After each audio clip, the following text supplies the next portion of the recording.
As you approach the site, you are greeted by 8 seemingly disconnected buildings, their skins disrupted by openings placed in a rhythmic fashion, replacing the brick facade with glass.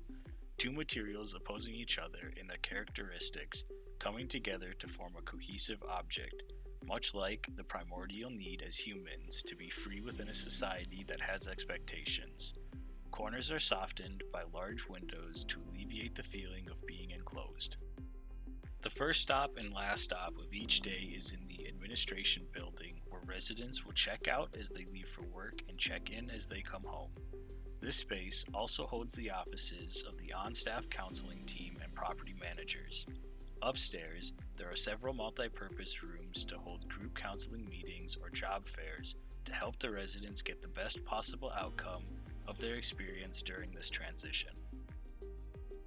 The campus is equipped with a computer lab and library across from the administration building, giving the residents a place to further their knowledge and work on skills that may have been lost behind bars. On the second floor of this building, there are more multi-purpose rooms residents can schedule times to use with family and friends. This building and the administration building are the only two that visitors are allowed in, so it is important to have an environment that induces learning and has a welcoming feel. Everyone residing here is in the process of replacing their old ways with new ones. To do that, one must choose a starting point. Translating that to a spatial environment, choosing a corner is the most comfortable place to begin. It gives you a reference point to measure your progress. Replacing a corner of this building shows that progress within one's journey towards this new life, replacing the structural materiality of the brick with the freeing materiality of the glass.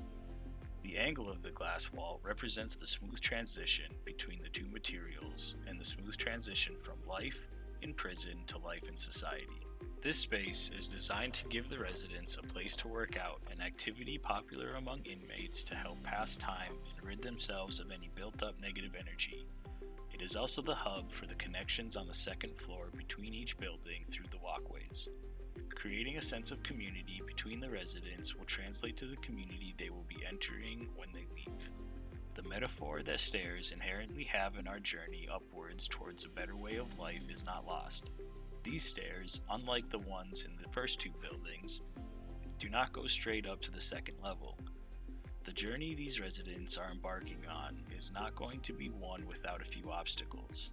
It is important to be reminded that even though you must turn a few corners, the path you choose must lead you to your desired destination. At the end of each day, it is crucial for our mental health to wind down and spend some time relaxing.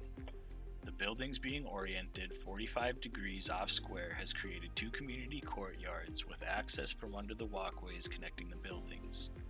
A community fire pit in one and a basketball hoop in the other, residents can choose the activity level that helps them relax the most.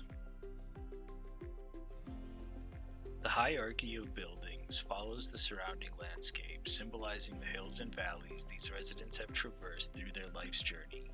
Being reminded that there will always be highs and lows in life is a grounding and humbling thought, one that should never be forgotten.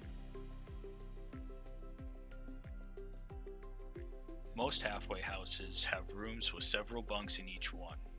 At the Larkspur halfway house, each resident has their own room, providing a space for them to enjoy their privacy. The road to become a contributing member of society begins at Larkspur halfway house, where the focus is on the individual being a part of the community.